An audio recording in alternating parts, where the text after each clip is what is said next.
Hello, hello, hello. Welcome back to another episode of the Daily English Practice Channel.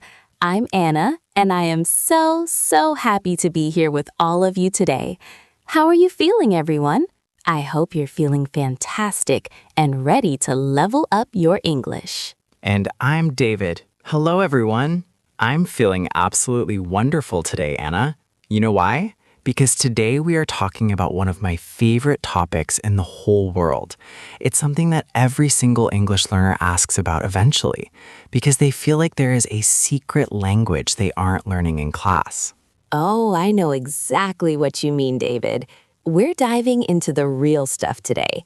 Our topic is real-life English, what textbooks don't teach you. We're talking about the gap between the classroom and the coffee shop. That's right. Have you ever studied English for years? You know all the grammar rules, you know how to conjugate verbs in the past perfect tense, and then you watch a Hollywood movie or talk to a native speaker and you think, wait, what did they just say? That wasn't in my book. Exactly. Textbooks are great for building a foundation, but real-life English is like a living, breathing thing. It's colorful, it's fast, it's rhythmic, and sometimes it's a little bit messy. In a good way, of course. It is, and today we want to bridge that gap. We want to help you move from textbook English to natural English. We're going to cover slang, casual fillers, and those little phrases that make you sound like a local. I'm so excited. Let's start with the basics. The very first page of almost every English textbook teaches you this exchange. How are you? I am fine, thank you. And you? Oh, Anna, the classic. I am fine, thank you, and you. It's grammatically perfect, but honestly, it sounds a bit like a robot. If I walk into a coffee shop and the barista says, "How's it going?" and I say, "I am fine, thank you, and you," it feels a bit stiff. It's a bit too formal for a casual setting. So, what do people actually say? Well, a very common one is, "How's it going?" or "How are things?" And the most common response isn't, "I am fine." Usually we say, "Good, thanks," or "Not bad," or even "Pretty good." Let's practice that. Anna, I'll be the textbook and you be the real-life version. How are you today, Anna? I'm doing great, David. How about you? See? Even just saying I'm doing great or how about you instead of and you makes it feel much more natural. And what about what's up? That's a big one that confuses learners because they try to answer it like a serious question. Right. When someone says, "What's up?" they aren't actually asking, "How are you?" in a deep way. They are just saying hello. If you say, "What's up?" to me, I might just say, "Not much," or "Just the usual." Just the usual. I love that phrase. It means nothing special is happening. Life is normal. Listeners, let's repeat that together. Just the usual.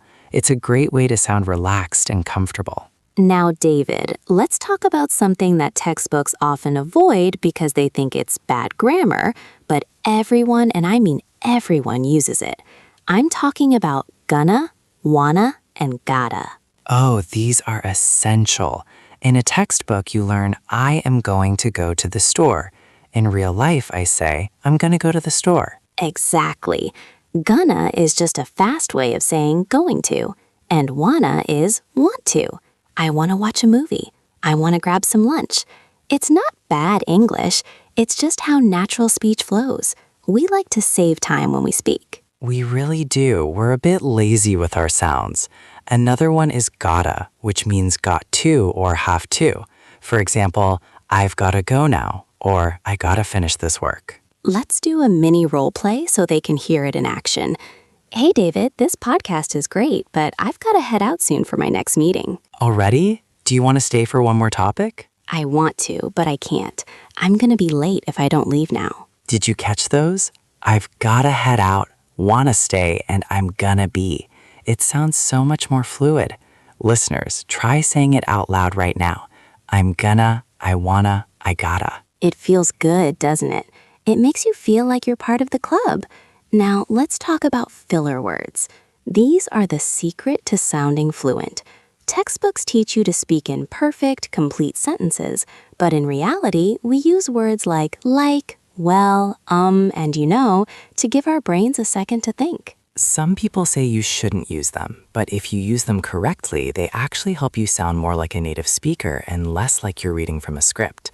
One of my favorites is actually. Yes, we use actually to correct someone gently or to add a surprising fact. And what about to be honest? That's a huge one. To be honest or honestly. You use this when you're giving your opinion. Like, to be honest, I wasn't that impressed. Or I mean. We use I mean to clarify what we just said. It was a good movie. I mean, the acting was great, but the story was a bit slow. Let's try to use some fillers in a conversation. David, did you try that new pizza place? Well, to be honest, I wasn't that impressed. I mean, the crust was okay, but it was like way too salty for me. Actually, I heard the same thing from Sarah. She said the service was, a bit slow. Exactly. I mean, I don't mind waiting if the food is amazing, but this was just...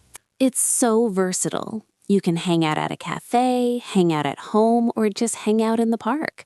And if you're just relaxing and doing nothing, Then you're chilling.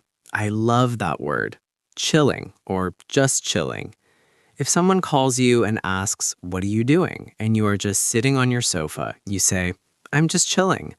It's much more common than saying, "I am relaxing." let's repeat those. Hang out and chill.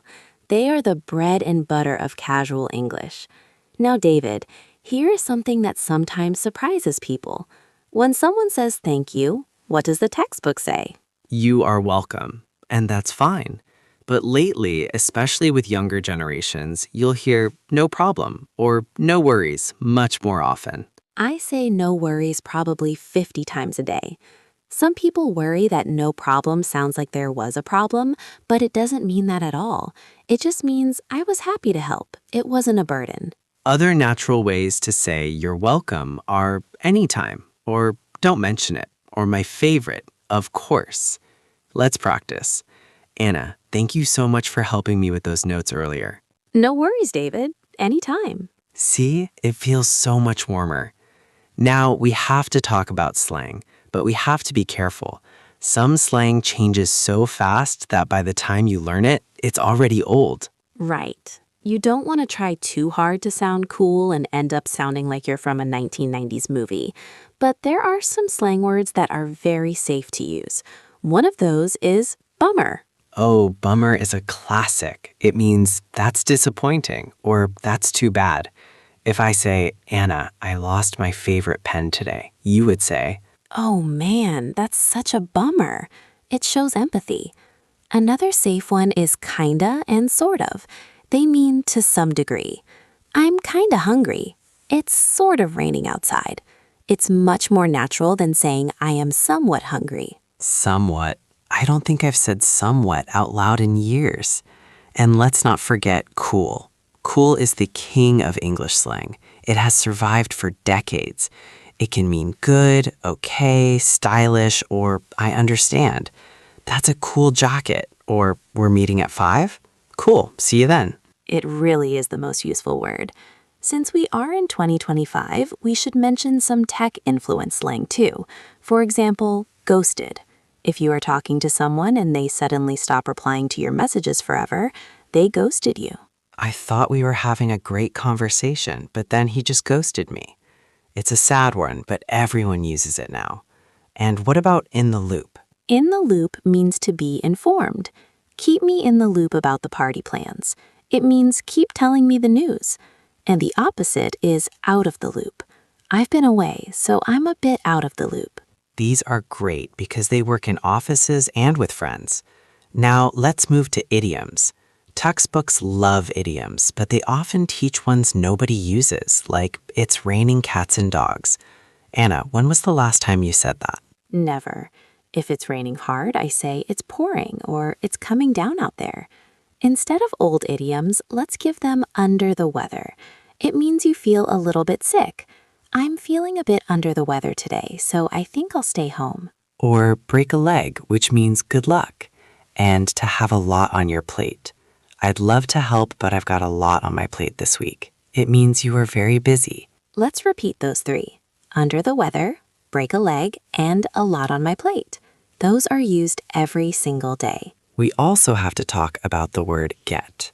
Textbooks use receive, become, arrive, or understand, but in real life, we just use get for all of them.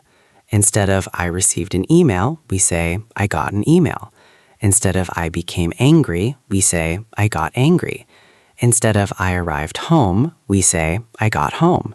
And instead of I understand, we say I get it. This is such a simple way to sound more native. If you start replacing those formal verbs with get, your English will instantly sound more relaxed. Let's do a quick drill. I'll say the formal version, you say the real-life version.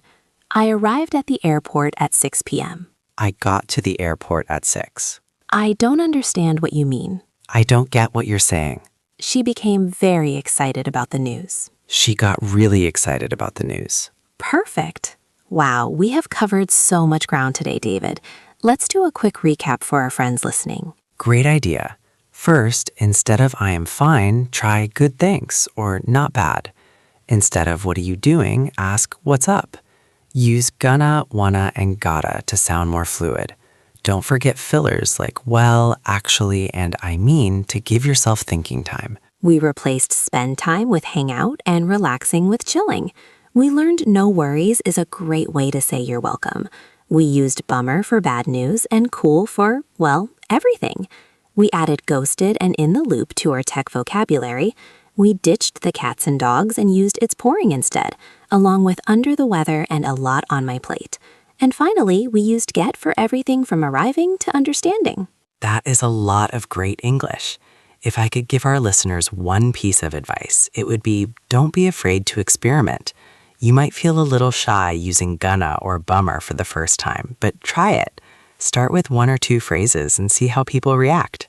They will probably be impressed. I love that. My advice is to listen actively. When you watch a movie, don't just look at the subtitles for the meaning. Listen to the sounds. Listen to how they say hello and goodbye. Real English is all about the music and the rhythm. Exactly. Yes, go out there and be natural. Until next time, I'm Anna. And I'm David. Happy practicing, everyone. Bye-bye. See you in the next one. Take care.